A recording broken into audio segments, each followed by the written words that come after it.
What is this monstrosity of a track? Oh my. And MRN welcomes you to today's race. Oh my god, look at this sky. There's clouds. The clouds are in front of the triangles. You get a section of sky with clouds and then a section of the sky with triangles. Okay. A golden setup, I guess. We'll give it a shot. Sure. See if it works. Okay, it's a little bit of a squirrely track here. Alright. Go. Alright. We're not holding anything back. Okay. And we're also not turning. Alright. Does that have to do with left bias, that it only turns left really good? Or will it also turn right really good?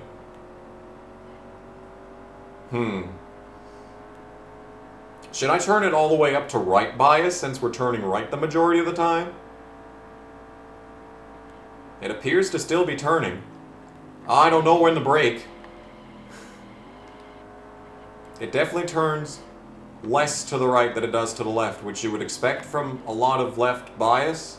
But then again, it really doesn't feel like it's making much of a difference, if I'm honest. And it doesn't turn, by the way. Okay, we'll find out here how fast it goes in this corner. Okay, yeah. The left bias definitely makes you turn left more. Maybe we don't have left bias at this track. Alright, so we're not going to have a great qualifying effort. But what we will have is lessons learned for the setup. Lesson learned. Do not have left bias at a road course. Unless you're turning left at said road course. Maybe we should push it all the way to right bias at this point. I don't even know. I don't even know what the lap it wants me to get is. Well, we're getting to the line, 120.7. And I also kind of sucked throughout the majority of that lap. It was my first ever lap at this track, and now we're off said track. So, we're going to be going even slower this time. I mean, there's a chance that I drove this track when I was younger. And just don't remember. I remember I only ever raced Bristol in this game on easy difficulty. Yeah. That's really the end of that thought. There's really nothing to add beyond that. I just never played any other track besides Bristol. Oh. Hey, the lap's looking good. Oh my goodness. I'm forcing this thing to turn right at this point. Could you just fucking go forward, please? No, it can't just go forward. Going forward is way too much to ask for. Cool. Terrible lap. So we're starting last is what you're saying.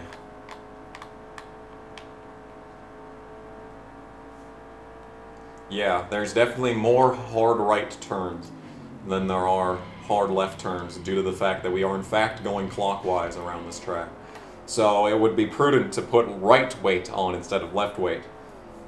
Dead last? What a shock. Alright, how fucking far off the pole was I? The 8-car 119 flat. That was doable. I was on that lap until it decided, you know what, I'm actually not going to accelerate. I'm just going to hit the wall and fucking go slower.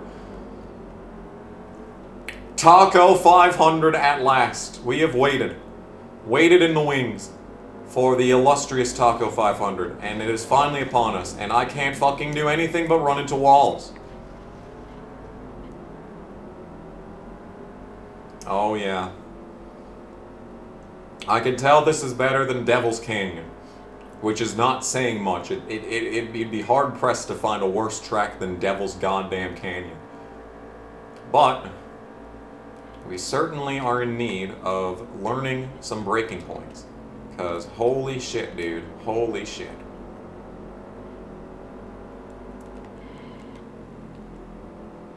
Why does it feel like the car is not turning? The car's turning less now that I have given it right bias. Yep, there goes Labonte. And we're dead last. And I can't go forward! How you doing? How the fuck does it look like I'm doing? Yeah, this track sucks. This is just as bad as Devil's Canyon. We literally can't do anything because they are way fucking overpowered. And just go. Whilst we can't do fucking anything. Actually.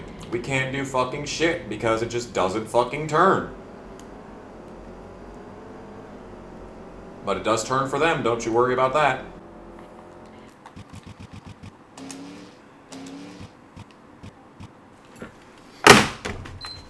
Alrighty then. So this game really sucks. And this Taco 500 track is complete garbage. Complete garbage is the word I would use to describe this track. I looked up to see if anyone else had ever uploaded a video of this track onto the internet. There's one video. I found one video of this track. And that certain someone did terrible in their race too. But like, I don't know if that really means anything. The point that I'm trying to make is that there is no chance that I do good in this race. So, in all honesty, yeah. We're just gonna ignore this terrible track. Alright. John Andretti lost in a photo finish. And Ward Burton has the points lead by not even a full race at this point. And we're headed back to Martinsville now. Alright, save the game. Forget about fucking the Taco 500. That track is garbage. Martinsville time. Drivers, start your engine. We're returning to the track. Returning to the track where Ward Burton got his first win of the season. And we didn't even have the golden setup in. It feels like abuse. It feels like I'm abusing the game by putting in the golden setup here. It feels like I'm giving myself an unfair advantage. But I'm not complaining. Go. 2 laps. The last race was literally impossible, so it's like, you know, it's only right. Okay, we need to adjust the volume of the TV. And I need to adjust my line on both ends of the track. Oh my god, the car. It does things that it just does not do anywhere else. Honestly, putting in the golden setup, we're probably just making the car drive worse, if anything. But it's fine. We still have a chance. We still have a chance to get 5 straight wins. We've got some easy. This is the easiest section of like the entire season right here. Qualified on the pole. That's more like it. That is more like it, dude. Here we go. You know what I'm gonna do? I'm actually gonna just bump this down just a little bit. We've still got a pretty golden setup going on right here, but the car is just a little bit too good. Now let's take a look at the Oh, the lineup. melting The graphics. 22 car, Ward Burton. 3, See, 2, I 1, go. was not 100% sure about what we should do in this race. It's just like, should I put the golden setup in and have a guaranteed win and have it be really boring? Because like, it's just difficulty swings in this game, dude. 1 minute, it's impossible to lose the race. You're like in the lead by a full lap. The next, we go to the fucking Taco 500 and it's literally impossible to drive the track. Like, what? Why? Why any of this, honestly? But the dream is still alive. We can still win. Well, maybe. We have to be good at Phoenix, which is easy in the Thunder games, but like impossible on games after the Thunder games. But that's on PS2. I have no idea about in this game. And we have to do good at Homestead, which this is 2002 Homestead. So, what does that mean? That means it's going to be flat. So, I mean, we did find a New Hampshire. I feel like it's probably just going to be a bigger New Hampshire, isn't it? Yeah, it probably will because New Hampshire is just a bigger Martinsville. So, like, we were great at Martinsville. Putting in the golden setup means that I was able to finally beat Rocket Booster Jarrett.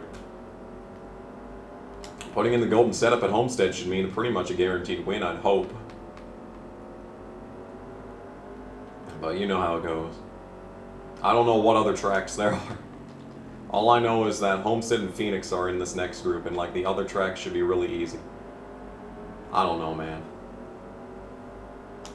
It's just the fucking swings that this series has gone through. Like I still think, I still think that if I hadn't gotten that comment, I probably would have continued this game and I just wouldn't have enjoyed a second of it. But now that we got the golden setup, doing good is possible.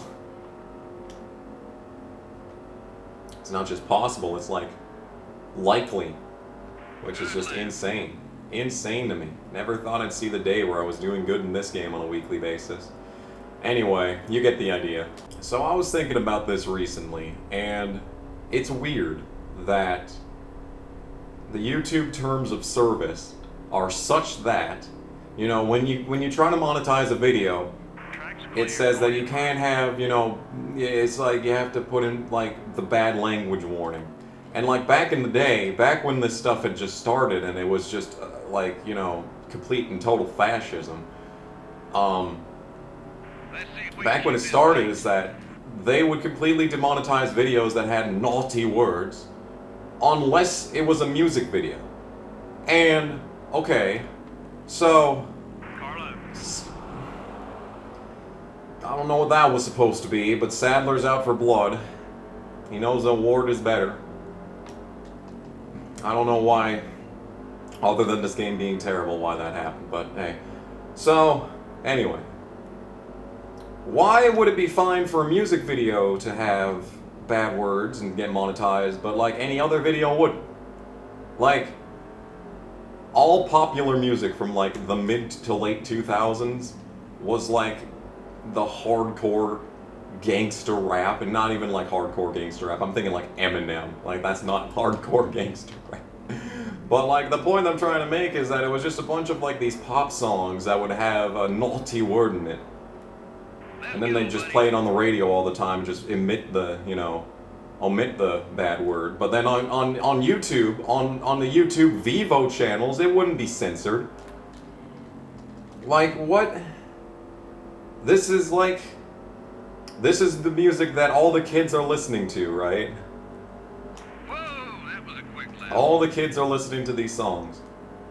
And what's the argument for why you would not get monetization, why they should get monetization, and why anything else wouldn't? Is it because it's art? Because, you know, fucking all YouTube videos could be considered art. Could be considered a form of artistic expression, right?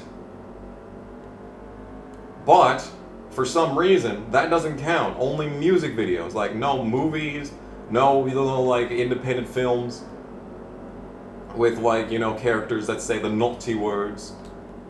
It's like, and I still can't get over how like Vivo would censor the stupidest shit. Like on 3 Days Grace, I Hate Everything About You, they would censor every hit we take, even though like it's only implied that he means drugs. I mean, you take hits every day in your life, right? But they censor that in the fucking 3 Days Grace song. But like everything uploaded by that Eminem Vivo would be 100% uncensored, and you know for a fact that more kids are listening to the Eminem than they were listening to 10-year-old 3 Days Grace music. You know? It's like there's just simply no fucking logic. There's no consistency. It doesn't make any sense. It doesn't make any sense. Nothing about it made any sense back then. It doesn't make any sense now. And even to this day, when monetization rules aren't as bad, probably because like all of the edgy content creators have basically left YouTube at this point, so there's nothing for people to fucking complain about anymore. It's like, dude, what? I don't understand the internet, man. Wow, you're fast. If I ever wrote a non-fiction fucking, you know, book, it would be like the history of the internet. Like, just not the complete history, but like the cultural history. I wouldn't be talking about like, oh, the internet was invented by Bill Gates, as shown in this episode of The Fairly Odd Parents. No, it would be like, so this is what was popular right when like the internet was like in its infancy. This is like, you know, like the history of fucking you know, like gore videos, like jump scare gore videos, and like Napster. There'd be an entire like section of the book dedicated to like piracy There'd be entire section of the book, like, you know, like MySpace, the rise and fall of MySpace. It's like, Your right front tire's a little warm. there's so much content that would be in that. I'm sure someone else has done, like, the complete history of the internet or something. There's a good chance that that was made, like, in, you know, like, the 90s. Complete history of, like, the cultural significance of the internet. I'm sure there is. Someone should look that up on, like, Amazon and, like, see if there's anything and, like, post a link in the comments. I'll make sure to approve that comment, because for some reason the porn bot comments with links get approved no matter what, but not the fucking ones where people are like, hey, so I made you some fan art, here is my DeviantArt account, and I get fucking immediately taken off the fucking page for spam. Oh, but the porn bots are perfectly capable of just staying on there. I had, what video was that, where, like, it had, like, fucking 50 views, like, the first day? Like, most of my videos get, like, 150 to 200 views in the first day. This one video performed horribly. But, like, it got, like, 8 porn bots. And it's like, no one's watching this video except for the porn bots. And, like, it drives up engagement, yes, but it's still stupid. It's still terrible that YouTube just does not care about their platform, that it allows fucking... And once again, porn bots spam in the fucking comments. Once again, YouTube, the family-friendly website that does not care about all the porn bots that spam on it all the time. Dude, it's just... It's ridiculous. Like, they just do not care about the platform. They don't care. YouTube does not care about its product. It hasn't cared about its product for probably 10 years minimum. It's probably been a decade since the last person who gave a shit about YouTube was actually in power. You know? And it's reflecting in the... You know, people are not really leaving the site yet. But I feel like there could be a mass exodus of YouTube. It won't be soon.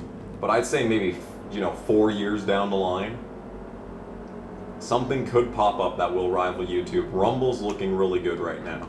BitChute started off pretty decently, but, like, they've kind of stagnated.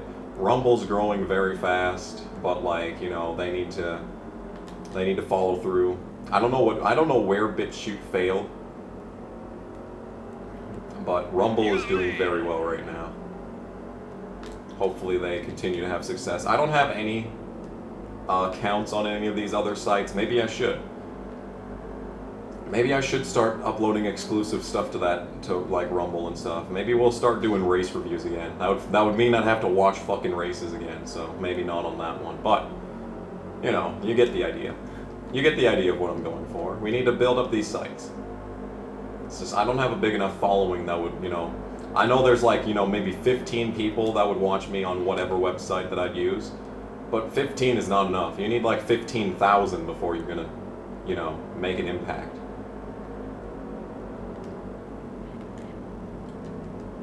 Yeah, and Sadler has a blown engine. That's what you fucking get, bitch. Put me in the wall again and see what happens. Anyway. Anyway, this has been a Martinsville race. We're really good at this track, even without the golden setup, so... Yeah. Yeah. Video game! And... white flag is out. It is still, in fact, NASCAR Thunder 2004. Newman just about ate shit on the last lap, and now he's trying to pass me back. Despite him being a lap down, he remembers. He remembers how I beat him at this track. All the way back at the beginning of the season, which was a long time ago. Because this season is so fucking long. Anyway, as expected, we've won again. Again, we have won at Martinsville. And yeah, no one was really expecting anything different there, were they? I know I wasn't. So, sadly it means that Mark does not win, but you know what, that's just the story of his career. We've gained a minuscule amount of points. That was race 36, and we still have 5 to go. 5 races remain in 2002. Oh my god, dude, this has been painful. What a goddamn game.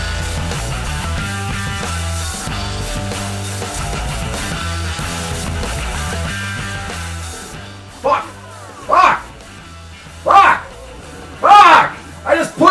into a power-up! No! Go away! Go away! This is rape! God damn it, this is rape! Where's my rape whistle?